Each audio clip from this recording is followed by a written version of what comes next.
have Steppin with Marcus J. Thank you for kicking it with us. Little Milli Vanilli right there. I'm getting a little bit of flack, but I don't care. Hey, man, who was the real group that sang that song? It was like a soul singing group. I can't remember their name, but like if you just saw them, they kind of look like an old black Jerry Curl Wham group with like a bunch of dudes and a bunch. It was like a choir of people. A choir. Choir. Yeah, it really was. Like to see them, it was like a whole bunch of them. But hey, look, I like Milli Vanilli when they first came out, and the fact that they was lip syncing didn't affect me one bit. No. Really? No. And everybody who was feeling them beforehand that went in front like, girl, you know it's true and blame it on the rain. Was it your joint? You a fraud. It was hot. You were straight up fraud. You know who I was in love with though? So what? They was lip syncing. I don't care who's singing the song. I like the song. Thank you. It wasn't like I was watching the video. I'm listening to the song. If you were somebody who liked them, and the fact they was lip syncing turned you on, you didn't know they were lip syncing back then. You was a fraud. April P. Yes. You was gonna say something. I'm sorry. Oh, for some reason I was in love with Terrence Trent D'Arby. Darby, whatever. I think that apostrophe just threw me right. Darby, but I was in love with him. We're gonna pick up where we left off. First question that I'm going to ask K-Dub, and I'm gonna go around the room with everybody's opinion on this before I kind of give mine. But you got a choice, and you can't have both, Dub. You got a choice.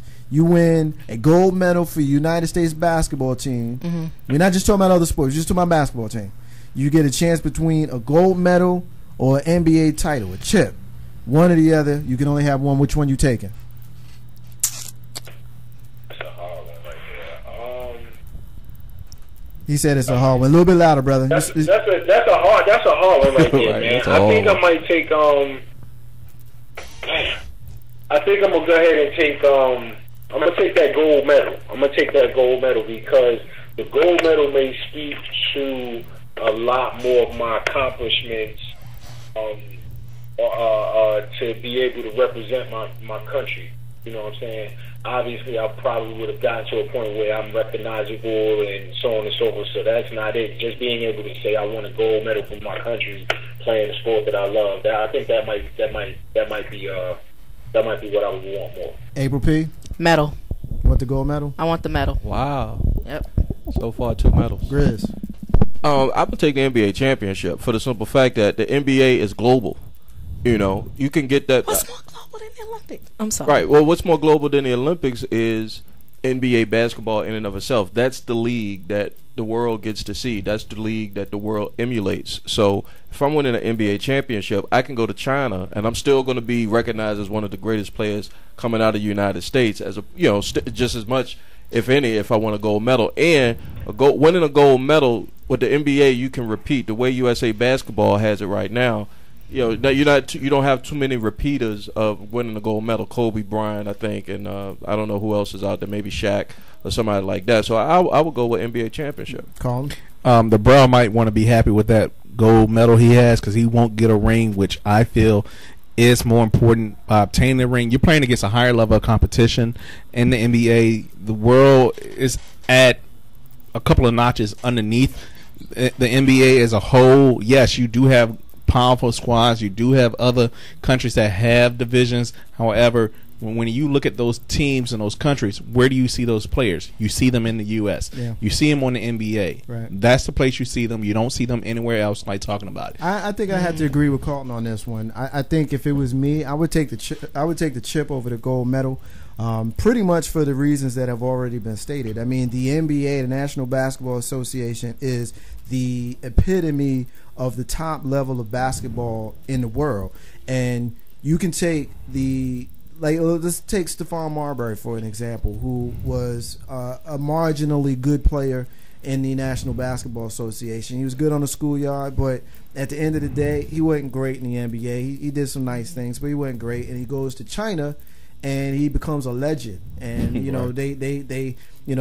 they think he's the greatest thing, since Jordan in China, where he was marginal here. How many times have you seen cats go across seas and play in European leagues and become great players, whether they be American born going over there or they're being European born and coming over here, and then you see that the level of competition is so much greater here. Tony Kukoc. Tony Kukoc was the name I was thinking of, because that's exactly the name I was thinking. Arvydas Sabonis. Well, I mean, if you remember, Arvydas Sabonis is a Hall of Famer, so I don't know if I want to. He's a Hall of Famer. He's a Hall of Famer, but if you look at Tony Kukoc from the 1992 Olympics, he hadn't played a game for the Bulls yet, but you know, they already knew him on a worldwide scale, and Michael and Scotty wasn't real fond of him, and they broke him down. They locked him up. And then you saw when he came to the States, Tony was okay, but he wasn't the worldwide name in the Chicago Bull uniform that he was when he was playing in his home country. So for a lot of reasons, I would take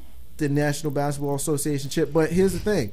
If we were talking about soccer, I think I would take the gold medal, and see, because it varies. It varies by the sport. Well, here's what I say about now. You got to understand, basketball, as far as the NBA players playing, has only been in for 20 years, since '92 up until now. So maybe 20 years from now, if we had this conversation, the gold medal for basketball might if the competition of the countries catch up to USA basketball, then it might be a bigger discussion because the competition wise. Right. But using soccer for a great example as a world sport, that's why it's so much focus put on the World Cup, because you have so many leagues, especially in the Euro League, that they have great players, but when those players come together as a country every 4 years and do it on that level, it's great. But it's not the Olympics. It's soccer. No. World Cup. Yeah, I mean, the Olympics don't count for soccer, honestly. Right. For that, I'll be honest with you. They send their second level teams there to play. For me, soccer might be by far the most boring sport I know ever watched. It really is. And Grizzy and I. It's wine. It's an acquired taste. Grizzy and I have had this conversation before, and I happen to be watching the highlights for soccer this weekend for the Olympics. And they were doing the Spanish broadcast from Telemundo. And I'll be honest with you, y'all. If I'm going to watch soccer, I'm going to need it to be in Spanish. It's exciting in Spanish.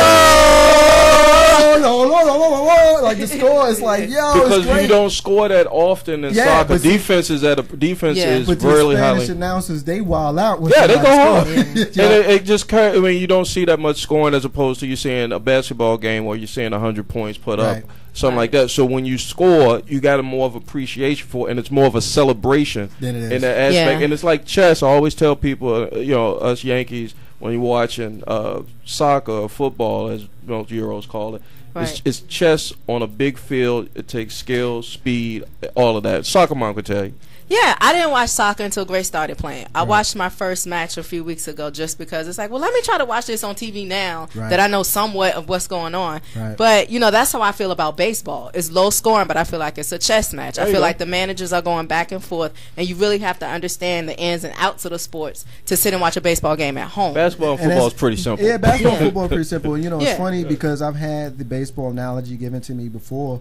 Somebody like me who loves sports the way that I do, person that I was debating couldn't understand why I didn't like soccer, because they did relate it to baseball with regards to the strategy and the low scoring and things of that sort. And I didn't really have an answer for them. Baseball, you need at least a few of your homies, to play with. We used to play on Arlington Park on the corner of Arlington and Claremont back home on the basketball court. We only needed two people, one to throw, and if you hit the ball over his head, he was running. He was running and whatnot. But in all seriousness, with soccer, you really only need just you and a ball, and you could just kick that joint all day. I'm going to go ahead and move back to Kata. I'm going to get into one last subject before we move on to the socially conscious and entertainment hour. Ain't no half stepping with Marcus J. Highest rated show, globalscaleradio.net, lovebroadcasting.net as well. Pretty soon we're going to have our rebroadcast of our show on Mondays from 7 to 9 on that website. So stay tuned to that information. It's the top of the hour. We're going to finish up the Olympic talk on the NBA players, USA basketball, and then we're going to move on to a couple of more socially conscious topics. But the question I'm going to ask to K-Dub, and we're going to move through that real quick, is LeBron James, the year that he had with him winning the MVP, him winning the MVP finals, him winning the actual championship ring, and now winning a gold medal. Anybody that knows me knows that I was all over LeBron James for a long time. A lot of it had to do with his moving from Cleveland to Miami. I was bitter he didn't come to the New York Knicks. I'm going in on being straight about my position, straight up right now. That's how I was feeling. I was pissed. I felt jilted. But my question to you is this: people like me who was hating on him, and this for you, Dub. People like me that was hating on LeBron James before. What you got to say to them cats? I'm not one of them anymore, but to the people who are still hating on LeBron, what you saying to them today?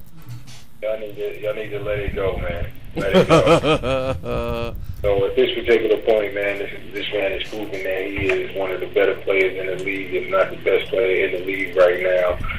He's shown his talent. He even admitted it to himself that last year it was mostly because he was trying to shut the quote-unquote haters up or what have you. I don't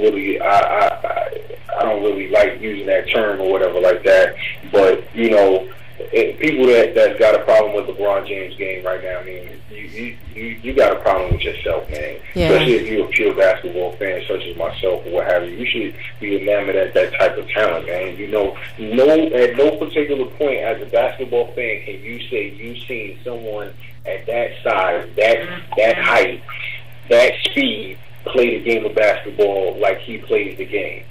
Last thing I'm gonna ask you. I know that said that was the last thing, but you pretty much said it. I can't imagine how anybody in the room would have any different Somebody opinions. from Cleveland. Somebody from Cleveland. And to be honest with you, Cleveland might be the only people who I'm be willing to hear. Now, when Miami plays the Knicks, I'm gonna talk my trash, and that's part of the fun of it. But as far as me calling them the fraud and all of that kind of stuff, I'm done with it because if you were with Aint, Steppin, and Marcus J before the NBA Finals, you remember me saying live on the air that if he wins the chip this year, I'm not hating on him on that level no more. If I hate on him, it's just going to be because his team's better than mine, which is fair. That's the essence. That's the essence of clowning, being a fan, clowning, being a fan, and all of that stuff. Last thing, Doug. Dwight Howard no longer plays for the Orlando Magic. He now plays for the Los Angeles Lakers. Tell us about the balance of power shift, and does this immediately make the Lakers better, worse, same, what?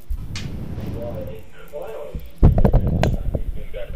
have you have legitimately 6 players that have been all-stars, including Antoine Jameson coming off the bench and Ron Artest being an all-star recently. You have 4 out of your 5 that are pretty much all Hall of Famers when it's all said and done. LA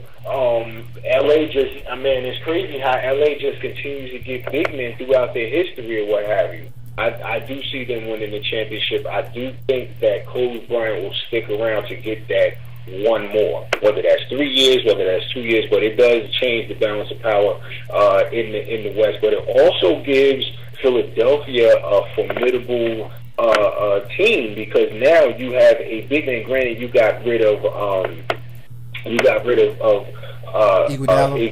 Iguodala, but you also brought in Jason Richardson. Andre Iguodala going to Denver. Also in LA, you have Earl Clark. Earl Clark is actually a New Jersey native. 6'10", 6'11". He's a perimeter player, but that gives LA another big man to go along with their big front line. So, I mean, it does change the power to LA. I mean, on paper right now, you would go with LA and Oklahoma City being your Western Conference Finals. They kept Powell? I mean, it's crazy.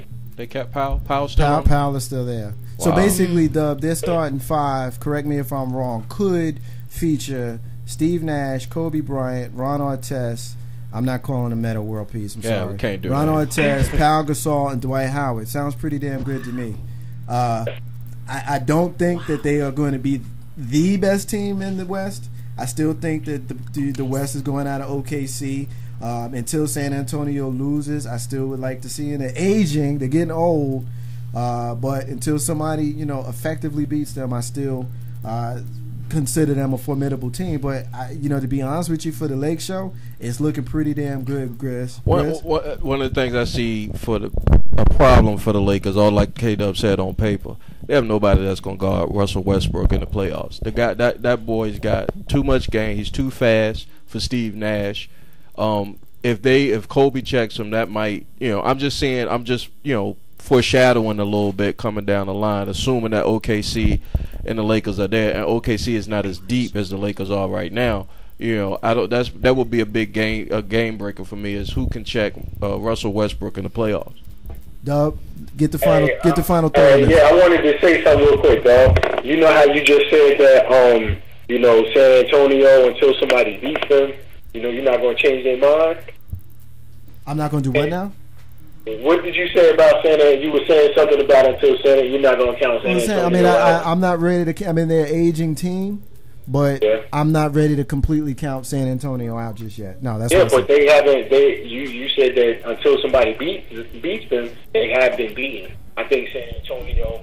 I mean, they're starting on their downfall. Well, I mean, OKC got beat. OKC got beat. Start debating with you about basketball, man. Let's enjoy the Olympic win. Yeah, all right, fair enough. But you know, we gonna get back. I'm gonna take the last word on that. I mean, San Antonio lost, okay, but so did OKC, and so did the Lakers, and so did every other team except Miami. So, you know, I mean, at the end of the day, the West is stacked, but the East is on its way back. So that's where we're gonna leave it. Ain't no we need a better 4 seed. 4 seed better. Ain't no half stepping, Marcus J. We're gonna take a break. We're gonna start our socially conscious and entertainment hour. Kate up. Thank you for your contribution. Feel free to call us back when we get into the next hour. We're gonna jump into a couple of stories. First thing we're gonna get into is the issue with Halle Berry Fonte talking some stuff about some